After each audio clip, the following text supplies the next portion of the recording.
आइए पूजन प्रारंभ करते हैं। यजमान को पवित्र करते हैं। हरि ओम। अपवित्रः पवित्रो वा सर्वावस्थांगतोऽपि वा यः स्मरेत पुंडरीकाक्षं शवाहयाभ्यन्तरा शुचिः। ओम पुंडरीकाक्ष पुनातुः।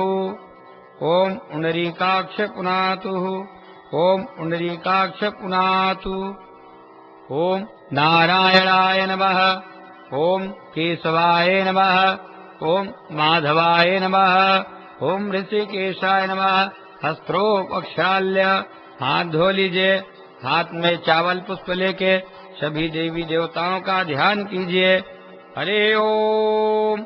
आनो भद्रः क्रतवो जन्तु विश्वतो अदवधासो अपरीतासो उद्विधाः देवानो यथा सदमिद्विधेया सन्न प्रायो रक्षितारो दिवे दिवे देवानां भद्रासु मतिररिजूयताम् देवानां गुंगरातिरभि न्यो निर्वर्ताम देवानां गुंग शक्यमुपसेदिमा वयं देवान आयुः प्रतिरन्दुजेवसे तन् उर्वया निविदाहुमहे वयं भगं मित्रं मादितिं दस्यमस्त्रिधम् आर्यमणम् वरुणगुंग सोमशिवनः सरस्वतीना शुभगामयस्करात् तन्नो वातो मयो भुववातु भेषजम् तन्माता पृथ्वीतादोः तदग्रवाणः सोमसुतो मयो भुवस्य दशविनः क्रीडताम् भेषणया इवम् तमेतानम् जगत्सस्तुतपतिम् जिन्जिन्वसे होमहे वयम् ऊखोऽहम् नो यथा वेद संसादिवृधे रक्षिता पयुर्दभाः स्वस्ते स्वस्ति न इन्द्रो वृद्धस्रवाः स्वस्ति न पूषा विश्ववेदाः स्वस्ति न सुरक्षो वरिष्ठनेमिः स्वस्ति नो बृहस्पतिर्दधातु प्रेषदसवा मरुतः वृखणिमातरा शुभम् यावानो विदथेषु जगमयः अग्निर्जिह्वा मनमासुरचक्षसोनो विश्वदेव अवसागमन्यः भद्रम् कर्णेभिः शृणुयाम देवा भद्रम् वस्येमाचभिर्जजत्राः स्त्रैरङ्गैतुष्ट्वा गुङ्गसस्तनोभिभ्यसेमहि देवहितम् जदायुः सदमिन्नु सरदो जन्ति देवा यात्रा नश्चक्राजरसाम् तनूनाम् पुत्रासो जदविदिरो भवन्ति मानो मध्यारिरेखितः जुर्गन्तोः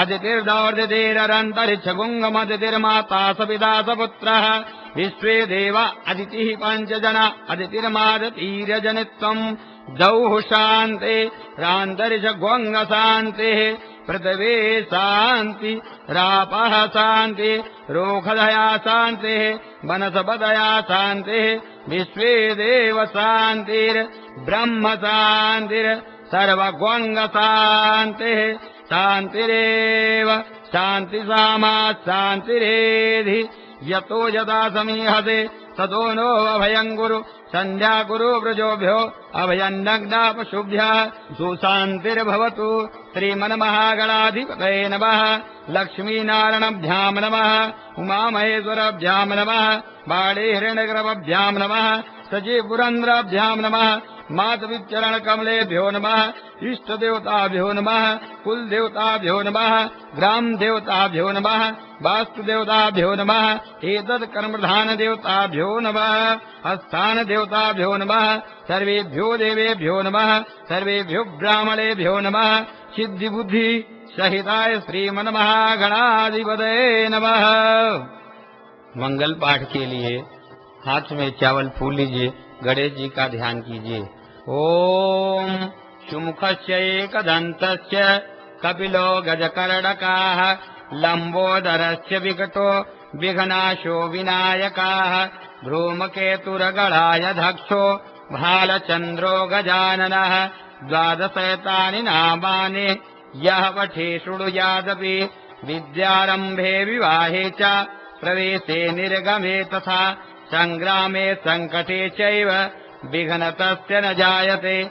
शुक्लाम्बरधरम् देवम् शशिवर्णम् चतुर्भुजम् प्रसन्नवदनम् ध्यायेत सर्वविघ्नोपशान्तये। अभिषिक्तार्थम् सिद्ध्यार्थम् पूजितो यासुरासुरैः सर्वविघ्नहरस्तस्मै गणाधिपतये नमः। सर्वमङ्गलमाङ्गल्ये शिवे सर्वार्थसाधिके शरण्ये त्र्यम्बके गौरी नारायणी नमोस्तुते।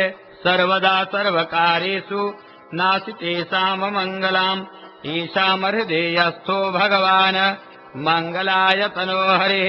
तदैव लगनम् सुदिनम् तदैव ताराबलम् चन्द्रबलम् तदैव विद्याबलम् दैवबलम् तदैव लक्ष्मीपदे ते अडिङ्गयुगम् स्मरामि। लाभस्तेषामजयस्तेषाम् कुतस्तेषाम् पराजयः। येषामिन्दीवरस्यामो हृदयस्थो जनार्दनः। यत्र योगेश्वरा कृष्णो यत्र पार्थो धनुर्धरः तस्य श्रीविजयो भूतिर्मा ध्रुवानीतिर्मतिर्मम् अनन्यास चिन्तयन्तो ममेज्जनः पार्योपास्ते तेषामनित्याभियुक्तानाम् योगक्षेमम् वहाम्यहम्।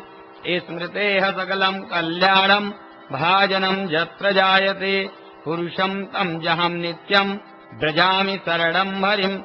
सर्वेष्वारम्भम् कारेषु त्रयस्वीभुवनेश्वरः देवादिसन्तुना सिद्धिम् ब्रह्मोशाञ्जनार्दनः। विश्वेशम् माधवम् दुण्डिम् दण्डपाणिम् च भैरवम् वन्दे काशीम् गुहाम् गङ्गाम् भवानीम् मणिकर्णिकाम्। वक्रतुण्डमहाकाय कोटिसूर्यसम्प्रभ निर्विघ्नम् कुरु मे देव सर्वकार्येषु सर्वदा। गणेशाम्बिकाभ्यो नमः।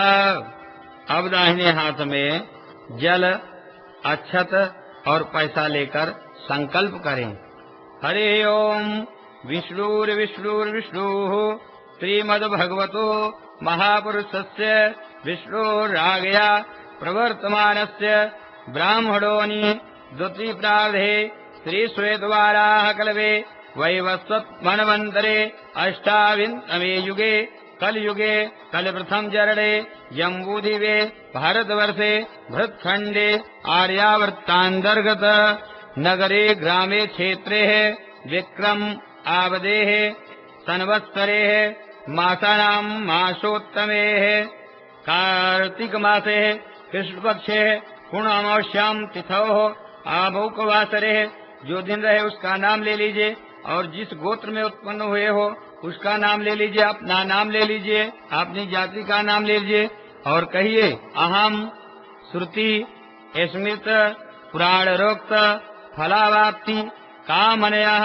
ज्ञाता ज्ञात कायिक वाचिक मानसिक सकल पाप निवृत्य पूर्वकम स्थिर लक्ष्मी प्राप्त श्री महालक्ष्मी इत्यर्थम महालक्ष्मी पूजनम कुबेरादीनां च पूजनम करिष्ये।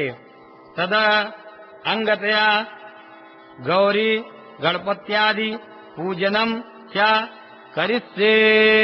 दाहिने हाथ में चावल पुष्प लेकर गणेश जी का ध्यान कीजिए, आवाहन कीजिए, पूजन कीजिए। गजाननम् भोजगणादिसेवितम् कपेत्थजम्बोफलचारुभक्षणम् उमासुतम् शोकविनाशकारकम् नमामि विघ्नेश्वर पादपङ्कजम्। हरे ओम् आवाहन मंत्र ओम गणानां त्वा गणपते गुंगहवामहे प्रियाणां त्वा बृहस्पते गुंगहवामहे निधीनां त्वा निधिपते गुंगहवामहे वशोमहं जानामि गर्भाधामत्वामजाते गर्भाधमम्। चावल पुष्प गणेश जी के ऊपर चढ़ा दीजिए, 4 बार गणेश जी के ऊपर जल से छींटा दीजिए। ओम आद्योपाद्यम समर्पयामि, हस्तोवर्घम समर्पयामि, मुखे आत्मनीयम जलम समर्पयामि, सर्वांगे स्नानीयम जलम समर्पयामि। श्री गणपति देवताभ्यो नमः। अब हम गणेश अंबिका की प्राण प्रतिष्ठा करेंगे। ओम मानो ज्योतिर्ज्योत्सामाजप बृहस्पतिर्यज्ञमिमं तनोत्वरिष्ठं यज्ञ गुंसमिमं